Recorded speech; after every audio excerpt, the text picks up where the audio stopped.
Okay guys, ito na ang aking mga display na pansit canton, no? Sa wakas na i-display na natin dito sa ating shelves. Yan guys, so punong-puno yung order natin na 2 bundle, and then meron tayong mga bihon dito sa taas. Tapos yung mga bagyo oil natin, mga canola oil, vegetable oil dyan sa itaas. So, hindi pa kami tapos pupunas ng mga alikabok guys, no? Everyday ay pinupunasan ito ni Marisa kasi maraming mga alikabok. So, ito yung mga natin, ang dami nating mushroom, and dito banda ang ating mga mga black beans and hands. Tapos ang dami nating dito, kukumama. So ginuha ko na yung kukumama doon sa pansit canton at ibinalik ko na dito. And yung ating mga sukang sinamak, pero marami pa guys, meron pa tayong overstock.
Nandito na si Chab. So, ito yung ating karning baboy, 33 kilos, 230 pa rin.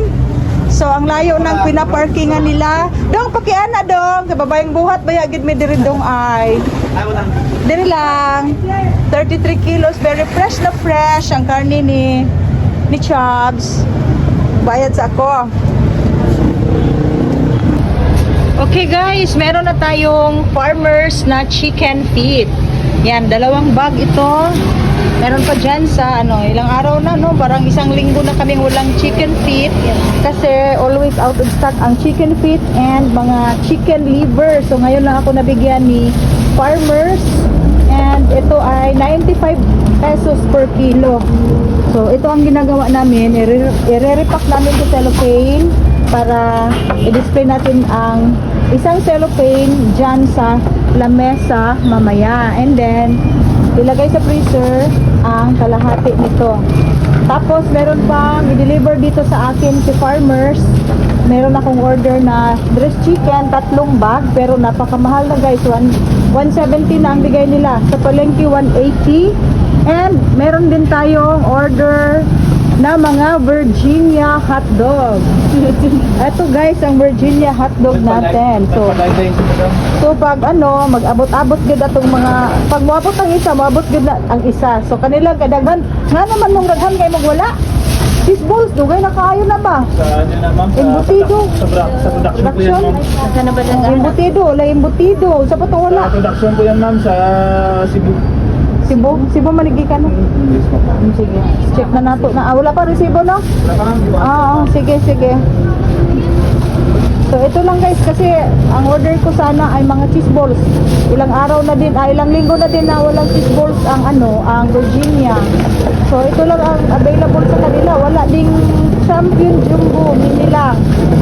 Tapos walang embutido, walang champion chicken na ganito, champion cheese na ganito, and champion chicken wala din. So maraming wala sa Virginia.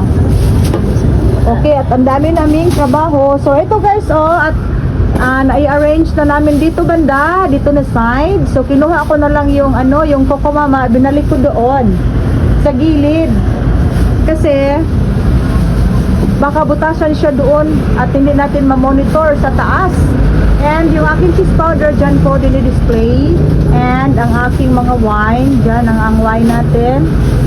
Hanggang dito. Tapos dito ko ini-insert ang aking mga mga malalaking silver swan na vinegar and soy sauce. Dyan guys. Tapos yung ating Alfonso. Kasi nasisira na yung aking shelves dito, nasisira na siya, nabubulok na siya kasi matutuluan siya pag umuulan at wala pa akong panday. So kinuha namin kasi mabigat yung mga 1 liter, kinuha namin. So dito na siya dinidisplay. Yan. Tapos dito yung mga ricados natin. Ang dami nating ricados. Tapos doon, hindi ko pa tapos na iayos guys kasi tinamaan yan ng bolt ng RD Pawn Shop nung kinuha nila. So maraming mga bote dito na nababasag. And then meron pa akong guys na na-damage. Hindi nakita ni Mr. Ito guys bagong-bago pa naman itong dineliver ang aking mga Hans Pork and Beans. Mayupi na siya. Tapos ito pa, malalaki pa. Ito mayupi. So hindi nakita ni Mr. So hindi siya nabayaran ng RD Pawn Shop. So yan, inaayos ko pa dyan dito banda. And then malapit ng mag-alas 3. And dumating ang farmers, inuunang dineliver yung order ko na mga chicken feet. Tapos ito pa, tapos alas 2 na ng hapon. So magdidibaw na kami ngayon, kaming dalawa lang ni Marisa. Idibawn ko yung aking karning baboy. So kaunti lang naman ito, so ipapasok natin lahat ito sa freezer ngayon. Okay.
Okay guys, meron tayong isang case na order na mga mga french fries na Virginia, 1 kilo, and then as usual, meron tayong 2 kilos na pang repack natin na tig 1/2 kilo. So ito guys, ipapasok namin sa freezer.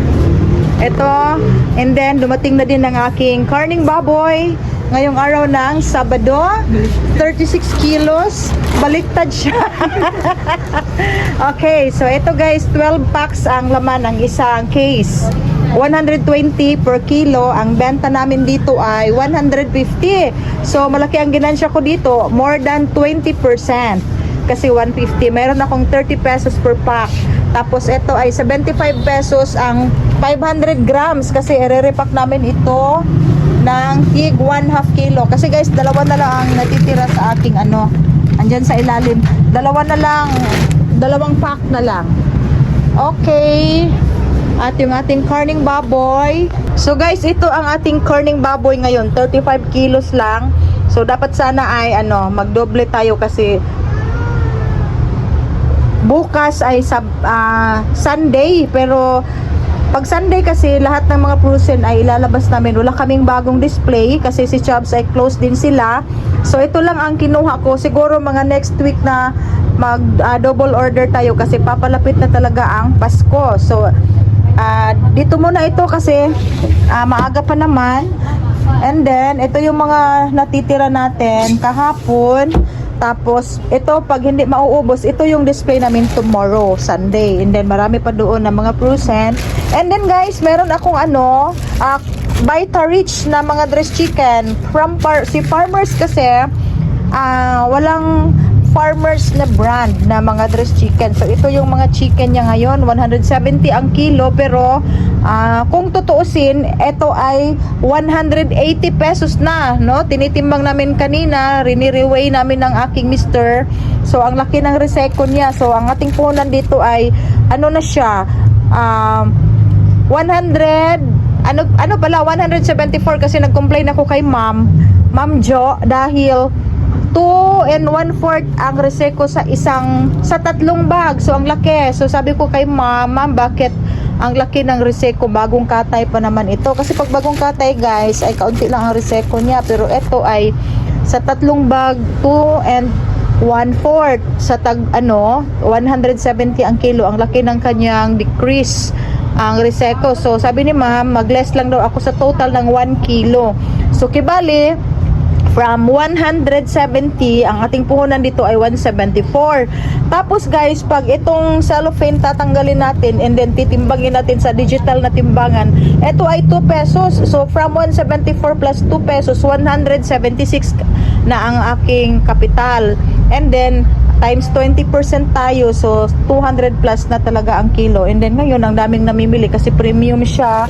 Ito guys, ang pinaka-saleable sa sizes ng mga whole chicken, 1.2 and 1.0. So minsan hindi umaabot ng 1.2, 1.080, ganyan, 1.1. So ito yung very saleable kasi hindi ganong malaki, and then ang babayaran ng ating customer ay hindi masyadong malaki din. So ito yung very saleable. Ngayon ay nag 220 per kilo ako kasi sa palengke ay 180 na guys, no, sa palengke. So ipagpalagay natin na sa palengke yan galing 180 plus reseko pa, so mag 220 ka talaga. So yan ang presyuhan ko dito, kahit na meron akong dalawang kompetensya na direct planta talaga sila guys, no, pero sa awa ng Diyos hindi ako niya pinapabayaan. So mag-pray lang tayo, always pray, mag-ask tayo and pasalamat kay Lord sa lahat ng mga blessings. Hindi talaga tayo pababayaan, no. Biruin nyo, dalawang bigatin ang aking kompetensya ng mga dressed chicken. Direct planta sila, so ang aking puhunan ay yan yung presyo nila doon sa kanilang tindahan. Pag magbebenta sila, yan yung presyuhan nila. Halimbawa sa akin 180, ang aking kapital 180 din or 185 ang bentahan nila doon sa kanilang tindahan. Pero meron pa rin akong guys, although nag-decrease ng kaunti, nababawasan talaga ang aking sales at customers, pero okay pa rin siya, no. May benta pa rin tayo. So ito, tatlong bag 50, nasa 54 plus kilos. Okay, at meron din akong chicken liver. Okay, si Madam Cobra, andyan si Ma'am Guapa. Guapa kay ka, Ma'am. Are you a Spanish or American? Guapa kay si Ma'am, oh. Guapa jud kay si Ma'am Tisay.